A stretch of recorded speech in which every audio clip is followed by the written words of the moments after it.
High সবাইকে।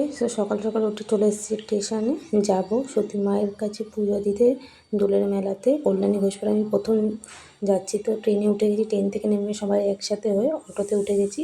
মুখটা একটু মানে ভালো ছিল না, যেহেতু ঘুম থেকে উঠে সকাল সকাল বেরিয়ে পড়েছিলাম। তো আমরা চলে এসেছি মেলায় অটো করে।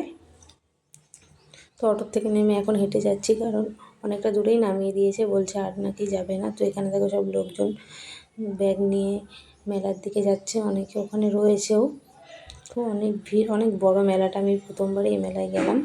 ভিডিওটা ভালো লাগলে অবশ্যই লাইক কমেন্ট শেয়ার করবে। তো আমরা এখন যাচ্ছি মেলার দিকে হাঁটতে হাঁটতে, গিয়ে স্নান করে ওখানে পুকুরে তারপরে পুজো দেব। তো এখানে স্নান টান করে চলে এসেছি মন্দিরের এখানে। আর এখানে দেখো সব লাইন, আর এখানে সবাই দণ্ডি কাটছে যাদের মনস্কামনা পূরণ হয়েছে। আর এখানে আমরা পুজো দেওয়ার জন্য লাইনে দাঁড়িয়ে পড়েছি। ভিডিওটা এখানে শেষ করছি। টাটা, সবাই ভালো দেখা হবে নতুন একটা ভিডিওতে। আমি পুজো দিয়ে এখন যাবো বাড়ি। এখানে শেষ করছি, টাটা।